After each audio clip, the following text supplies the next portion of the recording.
بسم الله الرحمن الرحيم.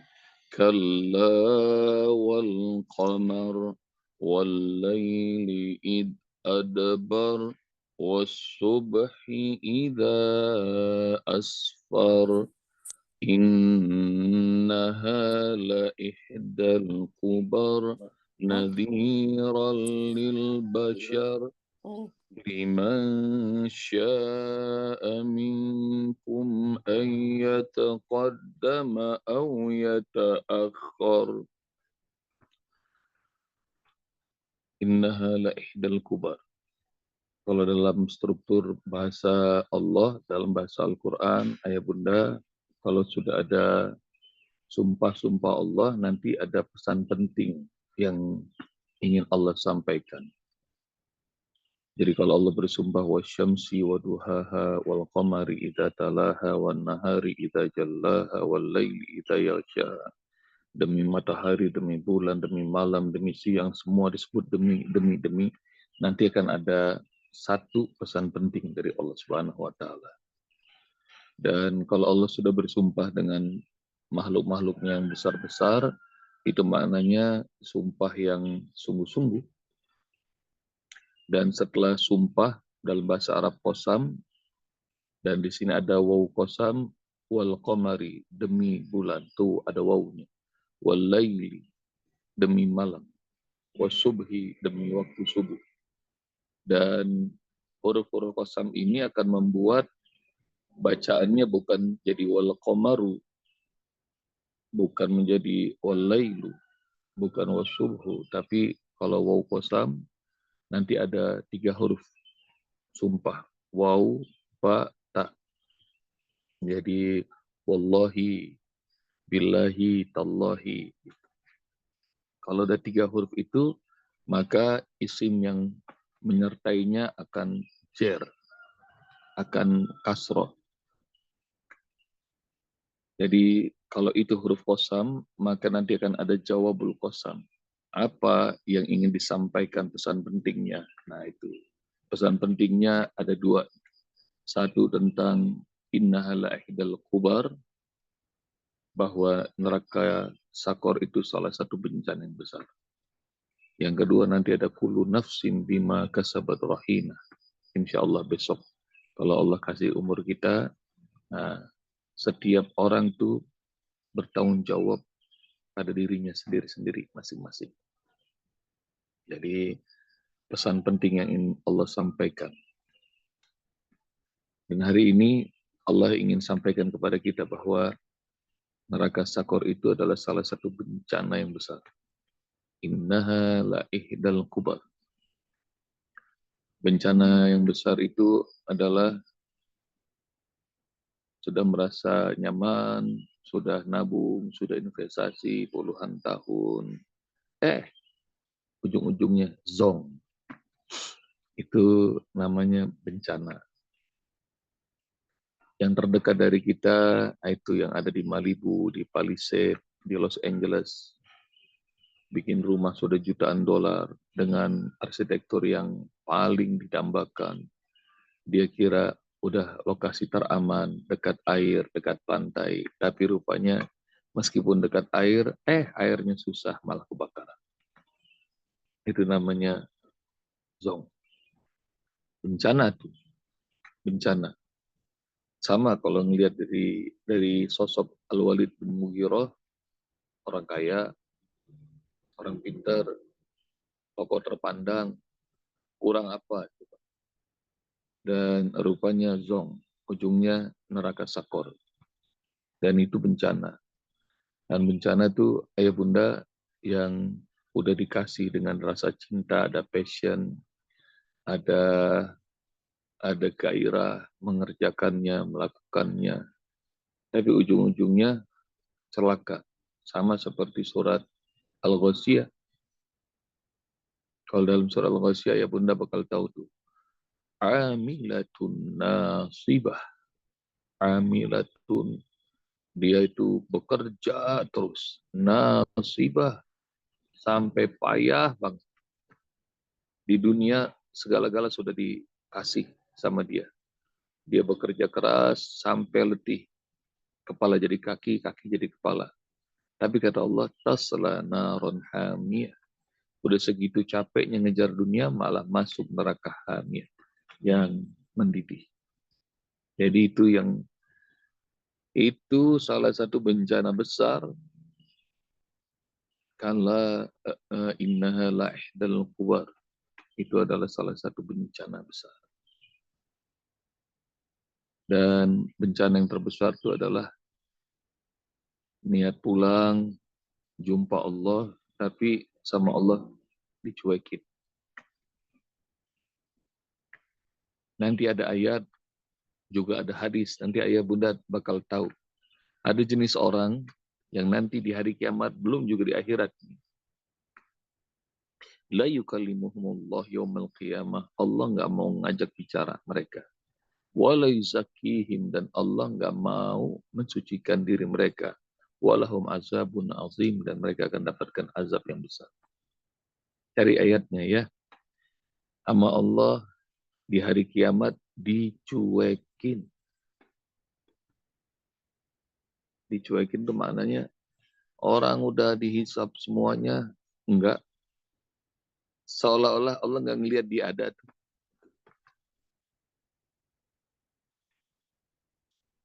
Itu malunya tuh banget tuh ya.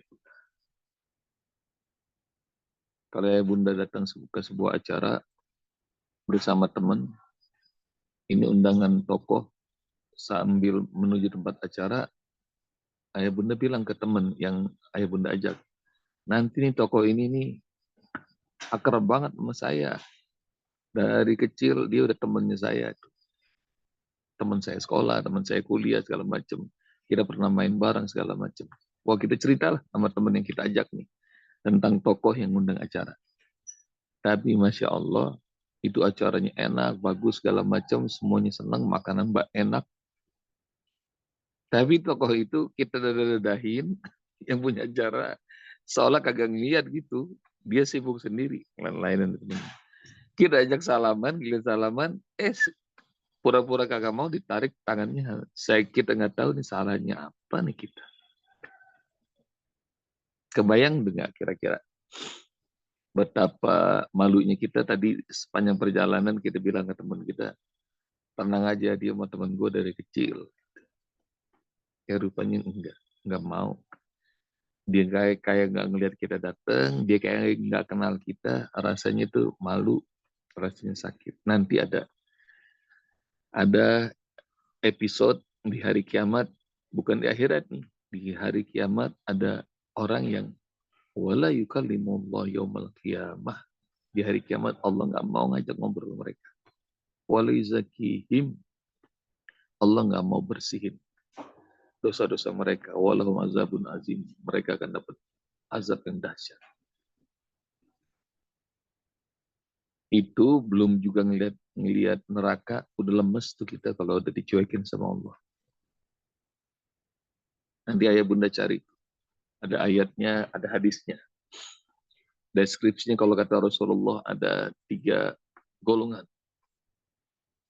yang nggak bakal diajak ngobrol sama Allah. Dicuekin. Dia bakal dibiarin. Dosa-dosanya nggak Allah hilang. Dan mereka akan dapatkan azab yang besar. Itu puncak tuh. Puncak bencana yang besar tuh kalau Allah udah nggak ngasih ampunannya, Allah nggak peduli sama kita, itu udah puncaknya bencana yang besar. Padahal di ayat ini cuma Allah bilang innaha la ihdal kubar. Neraka Sakor salah satu bencana yang besar. Nadhiran lil bashar. Peringatan buat siapa? Buat manusia. Manusia itu, ayah bunda, tempat salah dan lupa. Uspok, ayah bunda, kita semuanya, sama para nabi aja juga pada suka bikin salah dan lupa. Kalau bukan ampunan Allah Subhanahu wa Ta'ala. Jadi peringatan buat kita semuanya. Nadhiran lil bashar.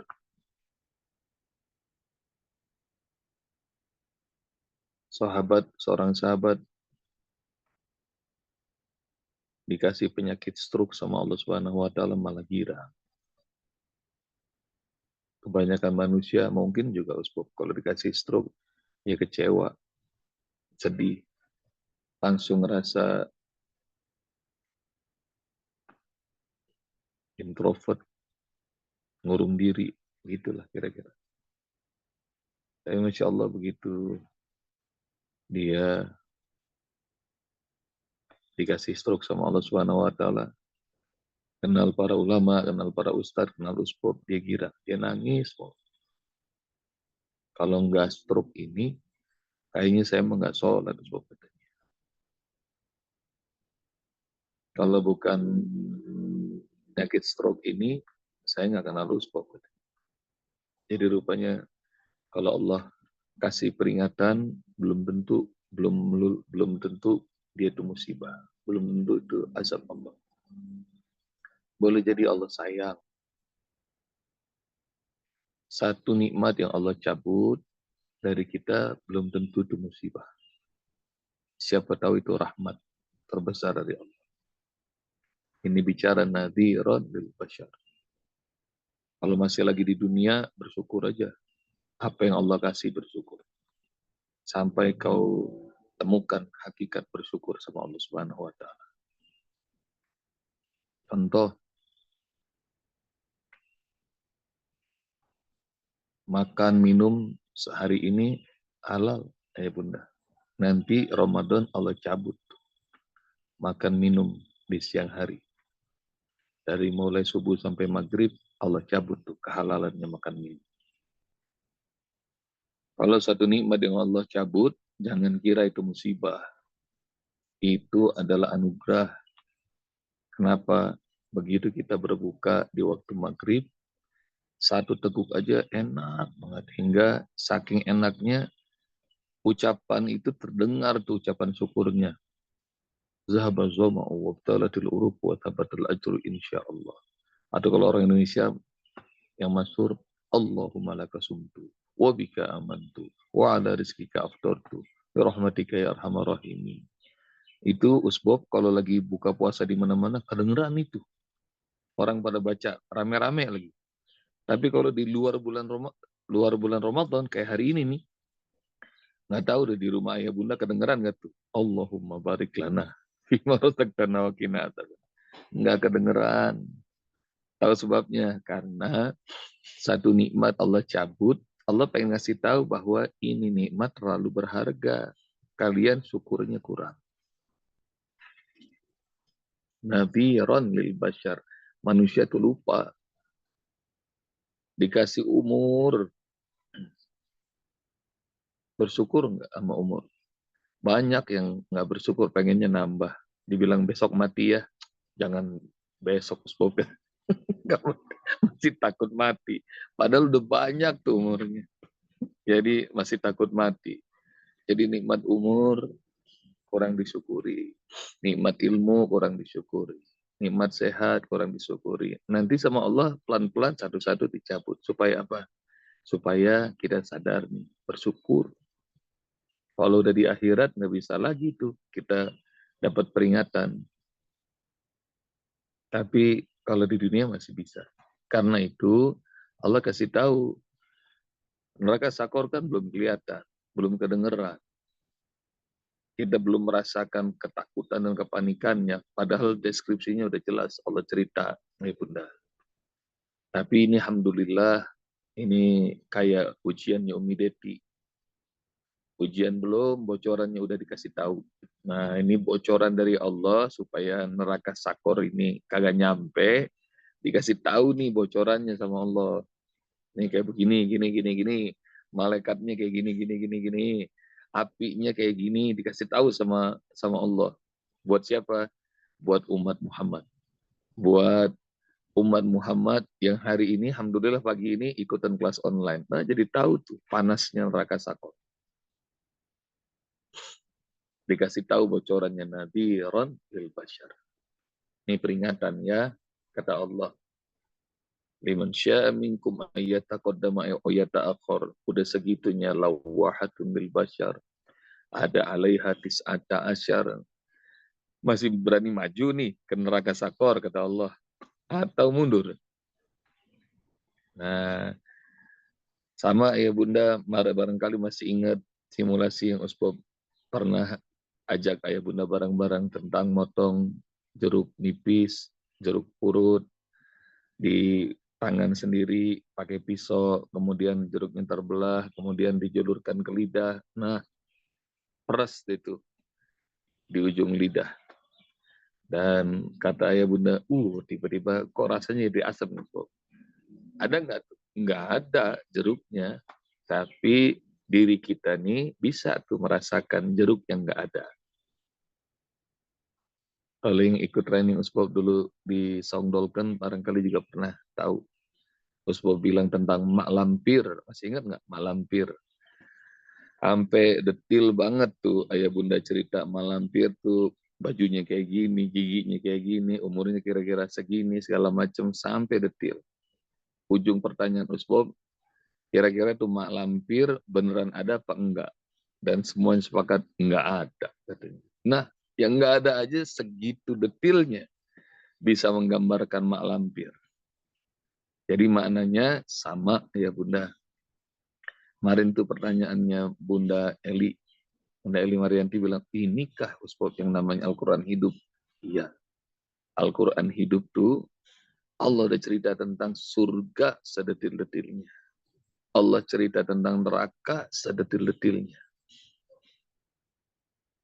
Dan ini neraka sakor yang salah satu bencana besar.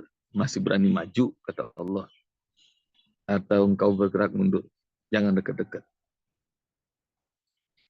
Takadu tamayyazu minal ghaiz. Kullama ulkiya fiha fawjun sa'alahum khazanatuha alam ya'tikum nadir. Neraka jahanam itu hampir meledak karena murkanya.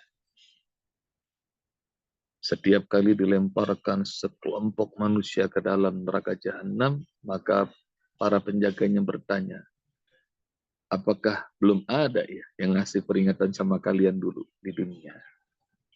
Qalu bala qad ja'ana nadirun fakazzabna. Udah ada ya Allah yang ngasih peringatan tapi kami kagak dengar, kami dustakan. Jadi itu. Wa qalu law kunna naqilu aw nasma'u naqilu.